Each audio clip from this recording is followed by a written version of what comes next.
गंगा भारत की सबसे महत्वपूर्ण नदी है। यह भारत और बांग्लादेश में कुल मिलाकर 2525 किलोमीटर की दूरी तय करती हुई उत्तराखंड में हिमालय से लेकर बंगाल की खाड़ी के सुंदरवन तक विशाल भूभाग को सींचती है। देश की प्राकृतिक संपदा ही नहीं, जन जन की भावनात्मक आस्था का आधार भी है। 2071 किलोमीटर तक भारत तथा उसके बाद बांग्लादेश में अपनी लंबी यात्रा करते हुए यह सहायक नदियों के साथ 10 लाख वर्ग किलोमीटर क्षेत्रफल में अति विशाल उपजाऊ मैदान की रचना करती है। भारत की सबसे बड़ी उत्तरण्या गंगा की बिहार में भागलपुर से होते हुए कटिहार जिले में प्रवेश करती है। भारत की सबसे बड़ी उत्तरण्यान गंगा का संगम त्रिभुवनी संगम है। सामाजिक, साहित्यिक, सांस्कृतिक और आर्थिक दृष्टि से अत्यंत महत्वपूर्ण गंगा का यह मैदान अपनी घनी जनसंख्या के कारण भी जाना जाता है। 100 फीट यानी कि 31 मीटर की अधिकतम गहराई वाली यह नदी भारत में पवित्र नदी भी मानी जाती है तथा इसकी उपासना मां तथा देवी के रूप में की जाती है। भारतीय पुराण और साहित्य के अपने सौंदर्य और महत्व के कारण बार बार आदर के साथ वंदित गंगा नदी के प्रति विदेशी साहित्य में भी प्रशंसा और भावुकतापूर्ण वर्णन किए गए हैं। इस नदी में मछलियों तथा सर्पों की अनेक प्रजातियां तो पाई जाती ही हैं तथा मीठे पानी वाले दुर्लभ डॉल्फिन भी पाए जाते हैं। यह कृषि, पर्यटन, साहसिक खेलों तथा उद्योगों के विकास में महत्वपूर्ण योगदान देती है तथा अपने तट पर बसे शहरों की जल आपूर्ति भी करती है। इसके तट पर विकसित धार्मिक स्थल और तीर्थ भारतीय सामाजिक व्यवस्था के विशेष अंग हैं। इसके ऊपर बने पुल, बांध और नदी परियोजनाएं भारत की बिजली, पानी और कृषि से संबंधित जरूरतों को पूरी करती है। वैज्ञानिक मानते हैं कि इस नदी में जल में विक्टोरियोफेजिक नामक विषाणु होते हैं जो जीवाणु को, अन्य हानिकारक सूक्ष्म जीवों को जीवित नहीं रहने देते हैं। गंगा की इस अनुपमा शुद्धिकरण क्षमता का तथा सामाजिक श्रद्धा के बावजूद इसको प्रशोधित होने से रोका नहीं जा सका है। फिर भी इसके प्रयत्न जारी हैं और सफाई की अनेक परियोजनाओं में कर्म में नवंबर 2008 में भारत सरकार द्वारा इसे भारत की राष्ट्रीय नदी तथा प्रयागराज और हल्दिया के बीच 1600 किलोमीटर गंगा नदी जलमार्ग को राष्ट्रीय जलमार्ग घोषित किया गया है। भारत में गंगा जल को उत्तम जल भी माना जाता है। गंगा नदी की प्रधान शाखा भागीरथी है जो गढ़वाल में हिमालय के गोमुख नामक स्थान पर गंगोत्री हिमनद से निकलती है। गंगा के इस उद्गम स्थल की ऊंचाई 3140 मीटर है। यहाँ गंगा जी को समर्पित एक मंदिर है।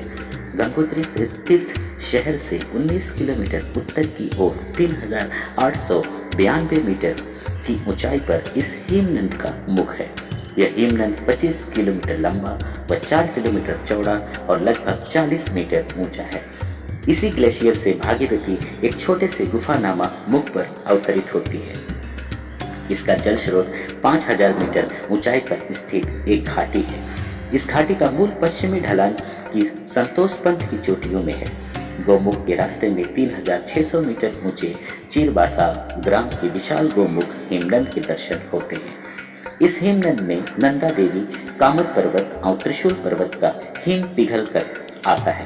यद्यपि गंगा के आकार लेने में अनेक छोटी धाराओं का योगदान है, लेकिन 6 बड़ी और उनकी सहायक 5 छोटी धाराओं को भौगोलिक और सांस्कृतिक महत्व अधिक है। अलकनंदा विष्णु गंगा की सहायक नदी धौली विष्णु गंगा तथा मंदाकिनी है। धौली गंगा का अलकनंदा से विष्णु प्रयाग से संगम होता है। यह 1372 मीटर की ऊंचाई पर स्थित है। फिर 2805 मीटर ऊंचे नंद प्रयाग में अलकनंदा का नंदकिनी नदी से संगम होता है। इसके बाद कर्ण प्रयाग में अलकनंदा का कर्णगंगा का पिडर नदी से संगम होता है। फिर ऋषिकेश में 139 किलोमीटर दूर स्थित रुद्रप्रयाग से अलकनंदा मंदकिनी से मिलती है। इसके बाद भागीरथी व अलकनंदा 1500 फीट पर स्थित देवप्रयाग के संगम करती है। यह सम्मिलित जलधारा गंगा नदी के नाम से जानी जाती है। हरिद्वार से लगभग 800 किलोमीटर मैदानी यात्रा करते हुए गढ़मुक्तेश्वर, सोरो, फरुख्ताबाद, कन्नौज, बिठूर, कानपुर होते हुए गंगा प्रयागराज पहुंचती है। यहाँ इसका संगम यमुना नदी से होता है। यह संगम स्थल हिंदुओं का एक महत्वपूर्ण तीर्थ है। इस तीर्थराज प्रयाग कहा जाता है। इसके बाद हिंदू धर्म की प्रमुख मोक्षदायिनी नगरी काशी वाराणसी में गंगा एक वर्ख लेती है, जिसे यहाँ उत्तर वाहिनी कहलाती है। यहाँ से मिर्जापुर, गाजीपुर, पटना, भागलपुर होते हुए फाकुर पहुँचती है। इस बीच इसमें बहुत सी सहायक नदियाँ जैसे सोन, गंडक, सरायू, कोसी आदि मिल जाती है। भागलपुर में राजमहल की पहाड़ियों से यह दक्षिणवर्ती होती है। पश्चिम बंगाल के मुर्शिदाबाद जिले से गिरिया स्थान के पास गंगा नदी दो शाखाओं में विभाजित हो जाती है, भागीरथी और पद्मा। भागीरथी नदी गरिया से दक्षिण की ओर बहने लगती है, जबकि पद्मा नदी दक्षिण पूर्व की ओर बहती फरक्का बैराज से छानते हुए बांग्लादेश में प्रवेश करती है। यहाँ से गंगा का डेल्टा भाग शुरू हो जाता है। मुर्शिदाबाद शहर से हुगली शहर तक गंगा का नाम भागीरथी नदी तथा हुगली शहर से मुहाने तक गंगा का नाम हुगली नदी है। गंगा यह एक मैदान मूलक एक भू अभिनति गर्त है और इसमें निर्माण मुख्य रूप से हिमालय पर्वतमाला निर्माण प्रक्रिया के तीसरे चरण में लगभग 3-4 करोड़ वर्ष पहले हुआ था। गंगा में उत्तर की ओर से आकर मिलने वाली प्रमुख सहायक नदियां यमुना, रामगंगा, कर्नाली, ताप्ती, गंडक, कोसी और काक्षी है तथा दक्षिण के पठार से आकर इसमें मिलने वाली प्रमुख नदियां चंबल, सोन, बेतवा, केन, दक्षिणी, टोस आदि है। यमुना गंगा की सबसे प्रमुख सहायक नदी है, जो हिमालय की बंदरपूछ चोटी के आधार पर यमुनोत्री हिमखंड से निकलती है। हिमालय के ऊपरी भाग में इसे टोंस तथा बाद में लघु हिमालय के आने पर इसे गिरी और असान नदी मिलती है। चंबल, बेतवा, शारदा और केन यमुना की सहायक नदियां हैं। चंबल इटावा के पास तथा बेतवा हेमपुर के पास यमुना में मिलती है। यमुना प्रयागराज के निकट बाईं ओर से गंगा नदी में जा मिलती है। ऐतिहासिक साक्ष्यों से यह ज्ञात होता है कि 16वीं तथा 17वीं शताब्दी तक गंगा यमुना प्रदेश घने वनों से ढका हुआ था। इन वनों में जंगली हाथी, भैंस, गेंडा, शेर, बाघ तथा गावल का शिकार होता था। गंगा की तटवर्ती क्षेत्र अपने शांत व अनुकूल पर्यावरण के कारण रंग बिरंगे पंछियों व संसार अपने आंचल में संजोए हुए हैं। इसमें मछलियों की 140 प्रजातियां, 35 सरीसृप तथा इसके तट पर 42 स्तनधारी प्रजातियां पाई जाती हैं। यहाँ की उत्कृष्ट पारिस्थितिक संरचना में कई प्रजाति के वन्य जीवों जैसे नीलगाय, सांभर, खरगोश, नेवला, चिंकारा के साथ सरीसृप वर्ग के जीव जंतुओं को भी आश्रय मिला हुआ है। इसके इलाके में कई जीव जंतुओं की प्रजाति हैं जो दुर्लभ होने के कारण संरक्षित घोषित की जा चुकी हैं। गंगा के पर्वतीय किनारों पर लंगूर, लाल बंदर, भोले भालू, लोमड़ी, चीते, बर्फीले चीते, हिरन, इस तरह के कई अन्य जानवर काफी संख्या में मिलते हैं। विभिन्न रंगों की तितलियां तथा कीट भी यहाँ पाए जाते हैं। बढ़ती हुई जनसंख्या के दबाव में धीरे धीरे वनों का लोप होने लगा है और गंगा की घाटी में सर्वत्र कृषि होती है। फिर भी गंगा के मैदानी भाग में हिरन, जंगली सुअर, जंगली बिल्लियां, भेड़ियां, गीदड़, लोमड़ी की अनेक प्रजातियां काफी संख्या में पाई जाती है। डॉल्फिन की 2 प्रजातियां गंगा में पाई जाती हैं, जिन्हें गंगा डॉल्फिन और इरवादी डॉल्फिन के नाम से जाना जाता है। भारत की अनेक धार्मिक अवधारणाओं में गंगा नदी को देवी के रूप में निरूपित किया गया है। बहुत से पवित्र तीर्थ स्थल गंगा नदी के किनारे पर बसे हुए हैं, जिसमें वाराणसी, हरिद्वार और प्रयागराज उत्तरकाशी प्रमुख हैं। गंगा नदी को भारत की नदियों में से पवित्र नदी माना जाता है। एवं यह मान्यता है कि गंगा में स्नान करने से मनुष्य के सारे पापों का नाश हो जाता है।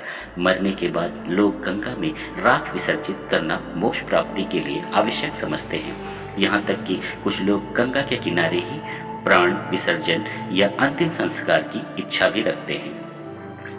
इसके घाटों पर लोग पूजा अर्चना करते हैं और ध्यान भी लगाते हैं। गंगा जल को पवित्र समझा जाता है तथा समस्त संस्कारों में इसका होना आवश्यक है। पंचमृत में भी गंगा जल को एक अमृत माना गया है। अनेक पर्वों और उत्सवों का गंगा से सीधा संबंध है। उदाहरण के लिए मकर संक्रांति, कुंभ और गंगा दशहरा के समय गंगा में नहाना या केवल दर्शन ही कर लेना बहुत महत्वपूर्ण समझा जाता है। इसके तटों पर अनेक प्रसिद्ध मेलों का आयोजन किया जाता है और अनेक प्रसिद्ध मंदिर गंगा के तट पर ही बने हुए हैं। महाभारत के अनुसार मात्र प्रयाग में माघ मास में गंगा यमुना के संगम पर 3,10,000 तीर्थों का संगम होता है। ये तीर्थ स्थल संपूर्ण भारत में सांस्कृतिक एकता स्थापित करता है। इस नदी की सफाई के लिए कई बार पहल की गई, लेकिन कोई भी संतोषजनक स्थिति तक नहीं पहुंच पाया। प्रधानमंत्री चुने जाने के बाद भारत के प्रधानमंत्री नरेंद्र मोदी ने गंगा नदी में प्रदूषण पर नियंत्रण करने की और इसकी सफाई का अभियान चलाया। इसके बाद उन्होंने जुलाई 2014 में भारत के आम बजट में नमामि गंगा नामक एक परियोजना आरंभ की। इस परियोजना के हिस्से में रूप में भारत सरकार ने गंगा के किनारे स्थित 48 औद्योगिक इकाइयों को बंद करने का आदेश दिया है। हुगली नदी कोलकाता हावड़ा होते हुए सुंदरबन के भारतीय भाग में सागर से संगम करती है। पद्मा और ब्रह्मपुत्र से निकलती शाखा नदी जमुना नदी और मेघना नदी से मिलती है। अत्यंत यह 350 किलोमीटर चौड़े सुंदर वन डेल्टा में जाकर बंगाल की खाड़ी में सागर संगम करती है। यह डेल्टा गंगा एवं उनकी सहायक नदियों द्वारा लाई गई नवीन जलोढ़ से हजार वर्षों में निर्मित संतलम तथा निम्न मैदान है। यहाँ गंगा और बंगाल की खाड़ी के संगम पर एक प्रसिद्ध हिंदू तीर्थ है, गंगा सागर संगम कहते हैं। विश्व का सबसे बड़ा डेल्टा सुंदरबन बहुत ही प्रसिद्ध वनस्पतियों और प्रसिद्ध बंगाल टाइगर का निवास स्थान है। यह डेल्टा धीरे धीरे सागर की ओर बढ़ रहा है।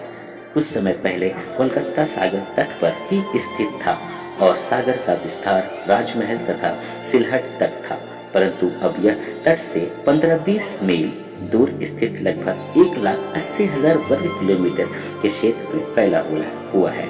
जब डेल्टा का सागर की ओर निरंतर विस्तार होता है तो उसे प्रगतिशील डेल्टा कहते हैं। सुंदरबन डेल्टा में भूमि का ढाल अत्यंत कम होने के कारण यहाँ गंगा अत्यंत धीमी गति से बहती है और अपने साथ लाई गई मिट्टी को मुहाने पर जमा कर देती है। इससे डेल्टा का आकार बढ़ जाता है और नदी की कई धाराएं तथा उपधाराएं बन जाती हैं।